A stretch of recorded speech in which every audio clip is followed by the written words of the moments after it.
Hey, this is Chris and Victoria again from Cambodia, and the last Q&A worked out pretty well, so we thought we would go ahead and do another one. So here we go with question answer session number 2. So in honor of Jennifer and Kyle, we want to thank you for our amazing green screen. Look at us, we're in the Arabian desert. I decided to wear my green shirt so that I would disappear on the beginning of our video.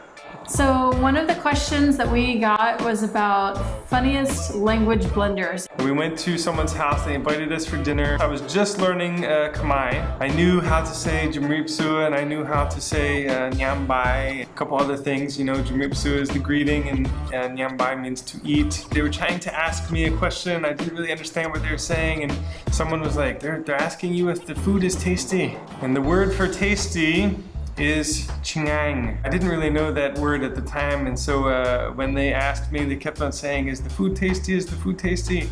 And I said, bat mahop chikai, mahop chikai. The food is dog.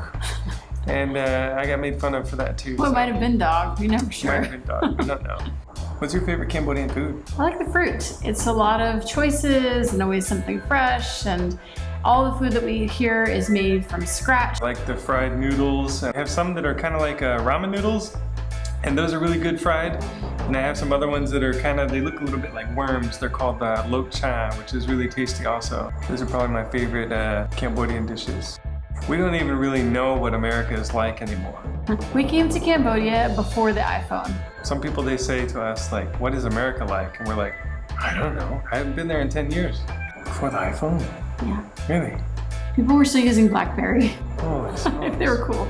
Okay, if we're talking about something in America that I miss, other than family and friends, I miss a really good steak. We don't have steak here. That's that. We eat chicken all the time. So I've always wanted to homeschool, but I guess I just didn't realize how challenging it would be without all of the support that you can find in America. There's no homeschooling co-op, and there's no soccer club, ballet classes, or piano lessons. It's just me and whatever resources I can bring to the table. What I really would love to see, just some new energy, new insight, some other perspective other than mom all the time, every day. And sometimes I think the kids are pretty sick of it. So if you want to come and, take the kids on a hike, go take a hike. I can tell you about a funny story that happened. I went to somebody's house, and it was kind of an awkward moment because we really didn't know the people that great, and we were invited by friends, and so we go to this house and it's really big and fancy, and right when we get there, the power goes out, and we're supposed to be showing up for this dinner, but we're not really sure why we've been invited to this house. But anyways, over the course of dinner, some of the guests who were there were having this kind of ongoing discussion, and they kept looking at me, and it became really obvious that they were trying to find out who was heavier, me or the hostess of the party. I mean, it was totally obvious that she was bigger. And all of this was happening in the midst of complete darkness. And so finally they run off and they grab a scale, and they insist that I stand on this scale while they weigh me, and then everyone laughs. And then they put the hostess on the scale, and everyone laughed. And it was so embarrassing. And so to cut the tension, I walked over there and I stood on the scale and I broke it into 1,000 pieces. I weighed more than Victoria and the hostess combined. And I have pictures of the lady like in the dark by candlelight, like going, ah, ha, ha.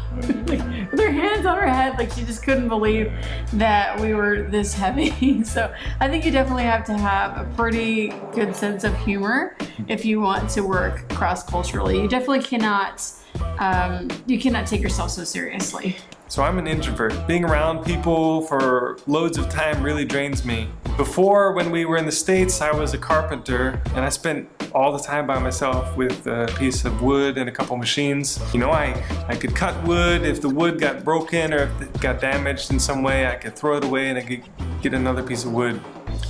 These days I work with people. I can't just throw people away when there's a difficulty. I've learned in the past 10 years how to develop ways and methods for me to be able to work with people. I find that now, especially in Hong Kong, I spend a lot of time one-on-one with our partner, and we get to go from house to house and to share the good news and to be examples and a light in the community that we work in. I really enjoy that kind of work, going house to house, meeting people, and getting to know individuals. Since coming to Cambodia, God has really developed me into a person who is able to have lots of people over my house. It still doesn't give me energy, but I enjoy having people around, and I enjoy sharing the good news, and I enjoy using opportunities to work together with other people.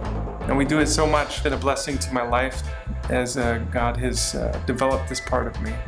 So somebody asked, what is the kid's favorite thing about Cambodia? And I think you'd get a lot of different answers from them, but something that I hear as a theme over and over again whenever I ask them about their experience in Cambodia is that I feel like they really get it. They really seem to understand the calling and the purpose, and they feel like they have a purpose here too, and that's really important. And so I'm really grateful that they've caught that somehow. I'm not sure that I've been the one to teach it to them. I think it was just kind of divinely inspired information. And will it be their forever choice? I kind of hope not. I hope they make their own choices and that they feel led to do something that they're really passionate about. But for right now, I think they're all pretty happy. Thanks so much for joining us for another question and answer. Please hit the like button so that we know that you liked it, and we will hopefully try to make more as time allows and maybe even include children.